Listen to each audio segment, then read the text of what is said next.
எல்லாருக்கும் வணக்கம். நேத்திக்கு நம்மளுடைய பாராளுமன்றத்தில் ஒரு முக்கியமான ஒரு நிகழ்வு நடந்தது. என்னன்னு பார்த்தீங்கன்னா, பிரியங்கா வாட்ரா காந்தி அப்படின்ற ஒரு எம்பி அவர்கள் தமிழ்நாட்டில் இருக்கக்கூடிய ஐஐடியோடைய இயக்குனர் பத்மஸ்ரீ ஸ்ரீ காமகோடி அவர்களை பற்றி மிகவும் தரைக்குறைவாக ஒரு வார்த்தையை பேசியிருக்கிறார். மத சார்பான ஒரு தரைக்குறைவான பேச்சா எடுத்துக்கலாம், இல்லை காழ்ப்புணர்ச்சி கொண்ட தலைக்குறைவான பேச்சா இருக்கலாம். ஸோ எது எப்படியோ சரி, இவங்க அந்த மாதிரி ஒரு தரக்குறைவா ஒரு பேச்சு பேசுறாங்க அப்படின்றத நம்ம எடுத்துட்டோம்னா, சரி இவங்க யாரு? இந்த பிரியங்கா வாட்ரா காந்தி அப்படின்றவங்க யாரு? காந்தி அப்படின்றதுனால காந்தி அவங்களோட சம்மந்தப்பட்டிருக்கான்னு பார்த்தா இல்லை. சரி சரி, இவங்களுடைய பின்புலம் என்னன்றதை பார்ப்போம் அப்படின்னு பார்த்தா, இவங்களோட தாத்தா, அவரோட பேர் ஜவஹர்லால் நேரு. அவரு முதல் பிரைம் மினிஸ்டர் இருந்திருக்கிறாரு. அதுக்கப்புறமா அவரு டேர்ம்ல நல்லது நடந்திருக்கான்னு பார்த்தா, ஆரம்பத்திலேயே ஃபர்ஸ்ட் முன்னேறு ஒழுங்கா போனா பின்னேறு ஒழுங்கா வரும்னு சொல்லுவாங்க. இவர் முதல்ல ஏறு கதையை சொல்றேன். 1948 ஜீப் ஊழல். அந்த ஜீப் எல்லாம் ஒழுங்கா வாங்கி இருந்தாலுமே இந்த பாகிஸ்தான், இந்தியா, இல்லை காஷ்மீர் இஷ்யூல ஈஸியா ஜெயிச்சிருக்கலாம். அந்த ஊழல் 1955 வரையும் இழுத்து, அதுக்கப்புறமா இவரே கேஸ் ஆடி இவங்களே முடிவு எழுதி முடிச்சு ஒண்ணுமே கிடையாது அப்படின்ற மாதிரி விட்ட கேஸ் திரும்ப எடுத்து பார்த்தா, நமக்கு எதனால நம்ம 48 பின்னடைவை சந்திச்சோன்றது இவங்க தாத்தா. சரி, இவங்க தாத்தா மேல இது மாத்திரம் தானா, நிறைய வாரி வழங்கும் வள்ளல் இவரு. ஸோ இவர் என்ன பண்ணாரு, லேண்டை புல்லு பூண்டு கூட முளைக்காது, பரவாயில்ல சைனாக்காரன் இருந்துட்டு போட்டோம், வளர்ச்சி வந்தாதானே சைனாக்காரன் வருவான், இருந்துட்டு போட்டோம். கோக் ஐலாண்ட் யாருக்கு வேணும்? பர்மா நீ எடுத்துக்க. பங்களாதேஷ் என்ன வேணும்? அதாவது அப்ப இருந்த ஈஸ்ட் பாகிஸ்தான் என்ன வேணும்? நீ எடுத்துக்க. அதுக்கப்புறமா இது இப்ப என்ன, ஒமான் நாட்டோடைய சுல்தான் குவாடர் போர்ட்ட, குவாடர்னு ஒரு இடம் இருக்கு, அந்த இடத்த கொடுக்குறேன்னா நீ வச்சுக்க, அப்படி எனக்கு வேணாம், பாகிஸ்தான்கிட்ட கொடு அப்படின்னு சொல்றது. இந்த மாதிரி விஷயங்கள்லாம் யாருன்னா இவங்க தாத்தா. சரி ஓகே, சரி உங்க தாத்தா தான் இப்படி. பாட்டி அந்த வேற யாராவது இருக்காங்களா? அம்மா பார்க்கலாம் அப்படின்னா, இவங்க அம்மா யாருன்னா, இவங்க எமர்ஜென்சி கொண்டு வந்ததே அவங்க தான். அதாவது வீட்டில் உள்ள இருக்கிற எல்லாரும் வெளில அடிச்சுட்டு, நான் தான் சொல்றதா சட்டம்னு ஒரு சட்டத்தை கொண்டு வந்து, அதுல நம்ம பாவம் நம்மளுடைய முன்னாள் முதல்வர் ஸ்டாலின் அவர்கள் கூட பாதிக்கப்பட்டதா பேசிக்கிறாங்க. ஸோ அதனால அதுக்கும் இவங்க பாட்டி தான் காரணம். ஸோ அந்த மாதிரி ஒரு பெரிய பெரிய விஷயம். அவங்க இருக்கும் போதும் நிறைய ஊழல்கள்லாம் நிறைய வந்தது. ஸோ அதெல்லாம் பத்தி பேசணும்னாலும் போயிட்டே இருக்கும். சரி, அதெல்லாம் விட்டுருங்க. சரி, இவங்க சொந்த அப்பா அவரு என்னன்னு பாத்தீங்கன்னா, போஃபர்ஸ் அப்படின்னு ஒரு பெரிய ஊழல். அந்த ஊழல் மூணதா காமிக்கிறாங்க. ஆனா இன்னைக்கும் அதுக்கான விசாரணை போயிட்டு தான் இருக்கு. இவங்களே ஒரு ஊழல் பண்ணுவாங்க, அந்த ஊழல் இல்லைன்னு இவங்களே சொல்லுவாங்க, இவங்களே ஒரு விசாரணை கமிஷன் வைப்பாங்க, இவங்க அப்படியே இல்லைன்னு சொல்லி கேன்சல் பண்ண மாதிரி காமிச்சுப்பாங்க. சரி, இது இவங்க அப்பா. சரி, இவங்க அம்மா யாருன்னு பாத்தீங்கன்னா, அகஸ்டா வெஸ்ட்லேண்ட் அப்படின்ற ஒரு ஹெலிகாப்டர் இருக்கு. அப்புறமா இந்த பீரங்கி, அப்புறமா இந்த ஜீப்பு, இதெல்லாம் இவங்களுடைய இது மாதிரி ஏதாவது வாங்கணும்னாலே உங்களுக்கு ரொம்ப குதூகலமாயிருவாங்க. ஸோ அது மூலமா அகஸ்டா வெஸ்ட்லேண்டு விஐபி சாப்பர், அதுல ஒரு பெரிய பிரச்சனை. சரி, அதோட போகுதுன்னு பார்த்தா, இவங்களோட அண்ணன் நம்மளுடைய இளவரசர், அவர் சரி அவர் தான் எதுவும் சுத்தமா இருக்காரு பார்த்தா, அவர் பேர்ல நேஷனல் ஹெரால்டு. ஸோ இப்படி சரி, எல்லாம் எதுக்கும் எனக்கு சம்மந்தம் இல்லைன்னு சொல்லிட்டு நான் புகுந்த வீட்டுக்கு போயிட்டேன், அதனால எனக்கு இதுக்கு பிரச்சனையே இல்லை அப்படின்னு நினைச்சீங்கன்னா அங்கதான் நீங்க தப்பு பண்றீங்க. இவருடைய கணவர், அவரோட பேர் ராபர்ட் வாட்ரா. ஸோ இவர் பேர்ல காந்தி சேர்க்க முடியாதுன்றதுனால இவங்க பேர்ல வாட்ராவும் சேர்த்துட்டாங்க. ஸோ அதனால ராபர்ட் வாட்ரா அப்படின்ற இவர் மேல எப்படின்னா, இவர் 8 கோடி ரூபாய்க்கு ஒரு இடத்த வாங்கி 6 மாசத்துல அந்த இடத்த 60 கோடி ரூபாய்க்கு வித்த அவர். அந்த மாதிரி ஒரு பெரிய என்ன சொல்றது, ஜீனியஸ் ஸ்டஃப். அவன் கஷ்டப்பட்டு இன்வெஸ்ட்மெண்ட்ல எல்லாம் பண்ணிட்டு இருக்கான். இந்த மாதிரி இன்வெஸ்ட்மெண்ட் நம்ம ஊர்ல யாருக்கும் தெரியல அப்படி போயிட்டு அந்த கேஸ் ஒன்று போயிட்டு இருக்கு. அந்த மாதிரி ஒரு ஊர்ல நான் சொன்னது, ஒரு பானை சோத்துல ஒரு சோறு பருக்க ஒரு பதம் அப்படின்ற மாதிரி இது ஒண்ணுதான். ஸோ இது மாதிரி நிறைய அச்சீவ்மெண்ட்ஸ் வச்சிருக்கிற இவங்களுடைய வரலாறு, இவங்களுடைய கூட இருக்கிறவங்க எல்லாருமே. ஸோ இவங்க என்ன படிச்சிருக்காங்கன்றது எனக்கு சரியா தெரியல. நிறைய படிப்பெல்லாம் சொல்றாங்க, அதை என்னென்னமோ சொல்றாங்க பேரு, நீங்களே ஆராய்ச்சி பண்ணி பார்த்துங்க, அதுக்குள்ள நான் போல. சரி, இவங்க ஒருத்தங்க மேல குற்றச்சாட்டை வச்சுட்டு சும்மா பொத்தாம் பொதுவா வெறுமனே ஒரு எவ்வளோ விஷயம் இருக்கும் போது யானை பேசப்பட்டா பிச்சை எடுக்கணும்னு சொல்லிட்டு வடிவேல் காமெடி வரும்ல, அந்த மாதிரி யானையில எவ்வளவு ஃபீச்சர் இருக்குடா, அதை போட்டு யானை பேசப்பட்ட பிச்சை எடுக்கணும்னு சொல்றீங்க அப்படின்னு சொல்லிட்டு வடிவேல் சொல்லுவார். அந்த மாதிரி சரி, இவங்க காழ்ப்புணர்ச்சியோட ஒருத்தங்க மேல வச்சாங்கல்ல, ஒரு ஒரு விமர்சனம். அவர் யாரு அப்படின்னு பார்த்தா அவர் வந்து திரு காமகோடி அவர்கள். அவருக்கு சமீபத்தில் தான் வந்து பார்த்தீங்கன்னா ஒரு முக்கியமான ஒரு இது என்ன சொல்றது பெருமை இந்தியாவிற்கு சேர்த்தாருன்றதுனால பத்மஸ்ரீ அப்படின்ற ஒரு பட்டத்தை அவர் கொடுத்துருக்காங்க.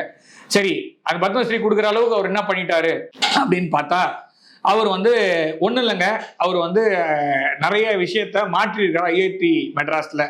இது மட்டும் ஜேஇ மாத்திரம் எழுதுனா மாத்திரம் தான் உள்ள போக முடியும், ஐஐடின்றது வந்து அக்ரஹாரமா அப்படின்னு கேட்டாங்க எல்லாரும். ஐஐடின்றது அக்ரஹாரம் மாத்திரம் தான், ஸோ மெத்த படித்தவர்களுக்கும் ஒரு சில பேருக்கு மாத்திரம்தான் அந்த ஐஐடி கதவு திறக்கும், மற்றவங்களுக்கு கதவு திறக்காது அப்படின்னு சொல்லும் போது, இல்லைங்க, டேட்டா சயின்ஸ் டிகிரி பிளஸ் உங்களுக்கு என்ன கோர்ஸ் வேணுமோ ஜேஇ இல்லாம படிக்கக்கூடிய கோர்ஸ் எல்லாம் நான் திறந்து வைக்கிறேன், வந்து படிங்க. ஐஐடின்றது வந்து ஒரு சாராருக்கு மட்டுமோ இல்ல ஜேஇ படிச்சவங்களுக்கு மாத்திரமோ கிடையாது, யார் வேணா படிக்கலாம் வாங்க அப்படின்னு ஆன்லைன் வகுப்புகளும் வச்சாரு, ஆஃப்லைன் வகுப்புகளும் வச்சாரு.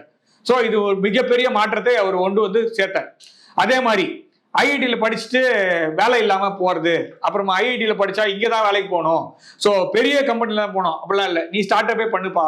ஸோ உனக்கு வந்து நம்ம இந்திய அரசாங்கமும் ஐஐடியும் துணை நிற்கும், ஐஐடி ரிசர்ச் பார்க். ஸோ அதுலேயே வந்து பார்த்தீங்கன்னா ஆண்டர்பிரினர்ஷிப் டெவலப்மெண்ட் சொல்லிட்டு 300 ஸ்டார்ட் அப்ஸ்க்கு மேலே இவருடைய பங்களிப்பு, அதாவது ஐஐடி மெட்ராஸ்லேருந்தே பங்களிப்பு இருக்குது. ஐஐடிஎம்மோட ரிசர்ச் பார்க் இருக்குது. ஸோ அதன் மூலமாக பல விண்வெளி ஆராய்ச்சி செய்யக்கூடிய நிறுவனங்கள் கூட இந்த திட்டத்தின் கீழே பலன் அடைஞ்சிருக்காங்க.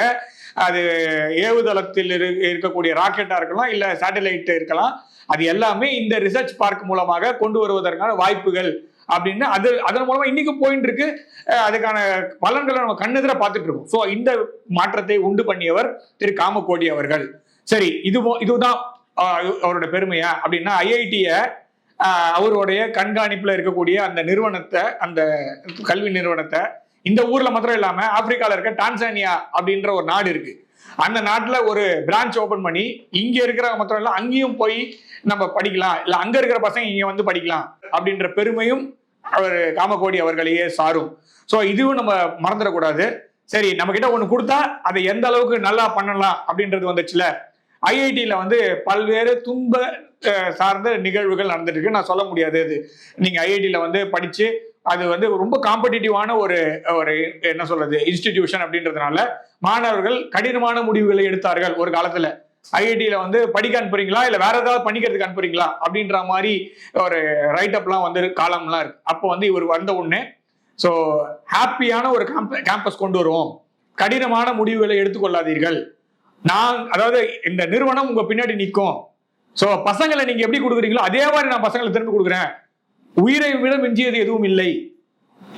இதுதான் நீ எதுக்காக நீ படிக்க வரேன்னா உன்னோட உயிர் வாழ்வதற்காகவும் உயிர் வாழ்வதனால அடுத்தவர்களுக்கு நன்மை செய்வதற்காகவும் தான் நீ உயிர் வாழற. ஸோ அந்த மாதிரி தேவையில்லாம இல்லாம கேவலமான முடிவெல்லாம் எடுக்காத, ஒழுங்கா படி, ஒழுங்கா வாழ கத்துக்கோ முதல்ல, நீ வேற விஷயம் பண்றதுக்காக இங்க வரல அப்படின்றத எடுத்து ஹாப்பி கேம்பஸ்னு கொண்டு வந்தாரு.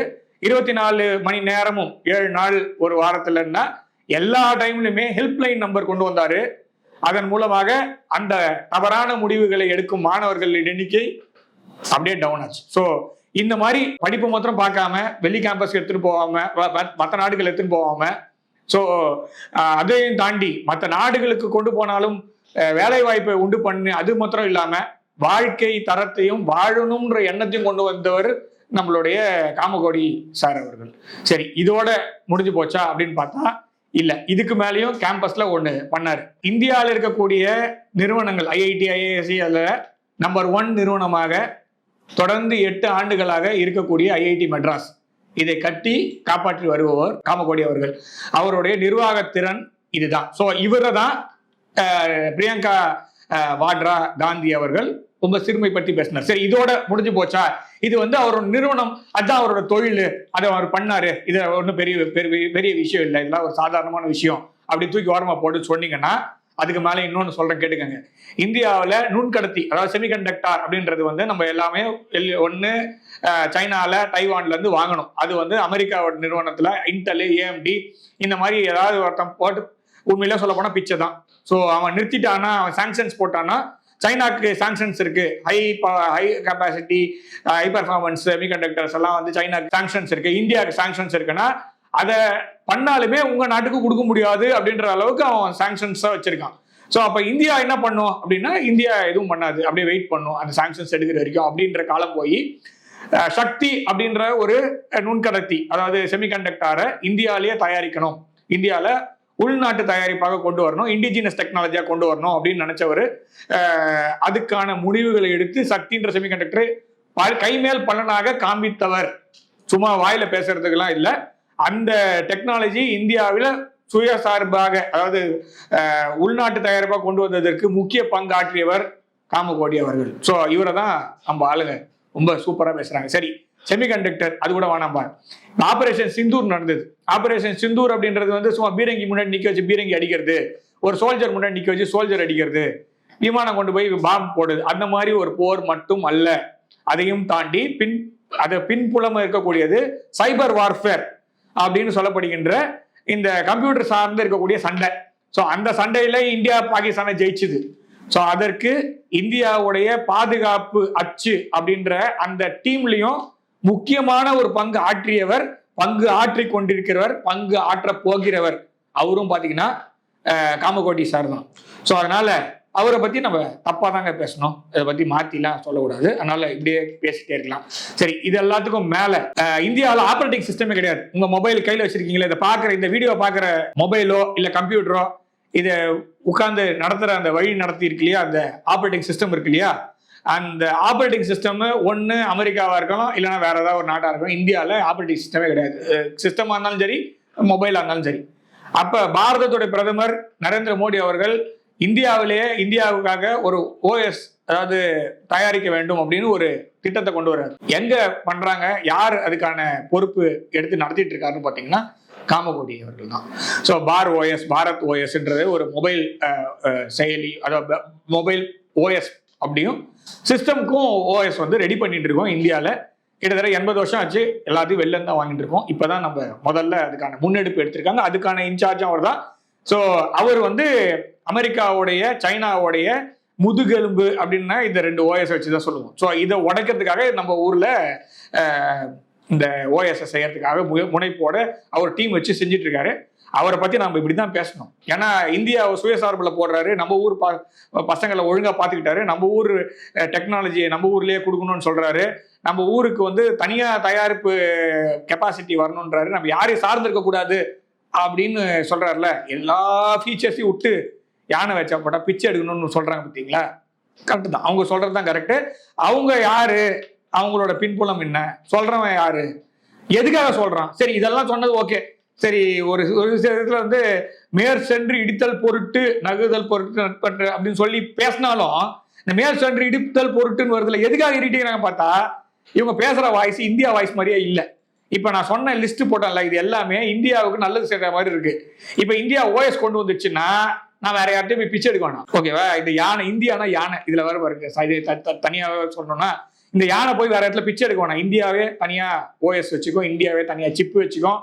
இந்திய மக்கள், இந்திய பசங்க வந்து ஒழுங்கா படிப்பாங்க. ஜேஇ வச்சுதான் எல்லாம் யார் வேணா வரலான்னு கொண்டு வந்தாச்சு. அவங்க வெளிநாட்டுல இருக்கிறவனுக்கு எதெல்லாம் கஷ்டத்தை கொடுக்குமோ அதெல்லாத்தையும் இவர் மாத்திட்டார்ல. அதனால மேபி அவங்களுக்கு கஷ்டமா இருக்கலாம். அதனால ஒரே ஒரு பாயிண்ட், அந்த பாயிண்ட் வச்சு பேசிட்டு இருக்காங்க. ஸோ இதற்கு நம்ம ஊர்ல ரஜினிகாந்த் சார் சொல்ற மாதிரி சொல்லலாம், இல்லை யார் சொல்ற மாதிரி சொல்லலாம், காலம் காத்திருந்து பதில் சொல்லும். நன்றி, வணக்கம்.